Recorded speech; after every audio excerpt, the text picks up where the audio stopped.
எல்லாருக்கும் வணக்கம். நான் இன்னைக்கு 3 டைப்ஸ் ஆஃப் ஃபெர்டிலைசர் தான் சொல்ல போகிறேன்.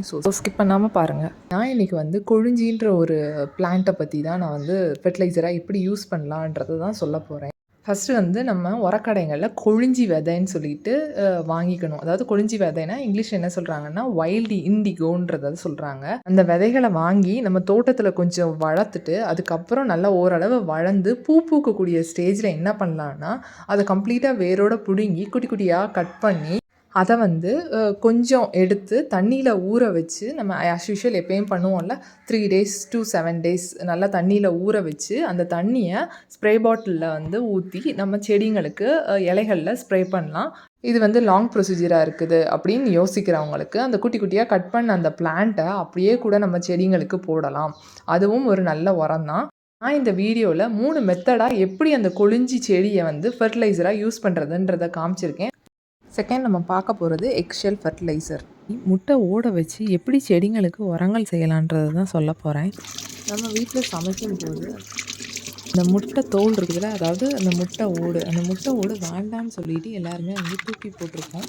சப்போஸ் நம்ம வீட்டில் ஏதாச்சும் ஒரு சின்ன செடி, அது எந்த செடியாக இருந்தாலும் சரி இருந்துச்சு அப்படின்னா அந்த முட்டை ஓடை வந்து நல்லா கழுவி அதை நல்லா வெயிலில் காய வைக்கணும். வெயிலில் ஏன் காய வைக்கிறோன்னா அதுக்கு ஸ்மெல் எதுவும் இருக்காமல் இருக்கிறதுக்காக தான் வெயிலில் நம்ம காய வைக்கிறோம்.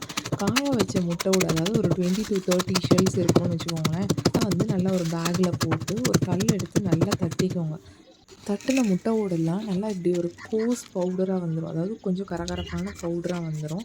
இதை இப்போ நம்ம வந்து செடிங்களுக்கு போடலாம்.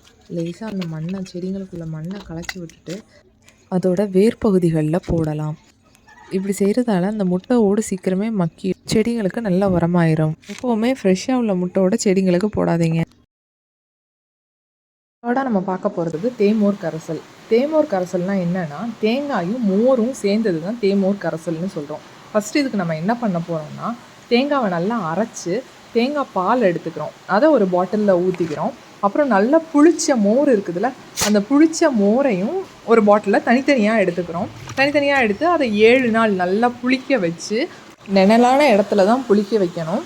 புளிச்சதுக்கப்புறம் இந்த 2 கரைசலையும் ஒன்றா ஊற்றி அதோட 5 மடங்கு தண்ணி, அதாவது இப்போ 1 கப் வந்து நம்ம இந்த கரைசல் எடுத்துருக்குறோன்னா 5 மடங்கு தண்ணி அதில் கலந்து அப்புறம் அதை ஃபில்ட்ரு பண்ணி தான் ஸ்ப்ரே பாட்டிலில் ஊற்றணும். ஏன்னா மோரில் வந்து ஆடைகள் இருக்கும், அந்த ஆடை வந்து ஸ்ப்ரே பாட்டிலில் போய் அடைச்சிக்கும். ஸ்ப்ரே பாட்டில் இல்லாதவங்க ஜஸ்ட் கை வச்சே அந்த இலைகள் மேலே தெளித்து விடலாம். அப்படி இல்லைன்னா ஸ்ட்ரைட்டாக வேர் பகுதியிலையும் ஊற்றலாம். கரைசலை செடிகளில் தெளித்தா பூக்கள் நிறையா பூக்கவும் செய்யும். பூச்சிகள் எதுவுமே செடிகள் பக்கமே வராது. நல்ல ஒரு பயிர் ஊக்கியாகவும் இருக்குது. நீங்களும் செஞ்சு பாருங்கள். உங்கள் எல்லாருக்கும் இந்த வீடியோ பிடிச்சிருந்துச்சுன்னா மறக்காமல் சப்ஸ்கிரைப் பண்ணுங்கள்.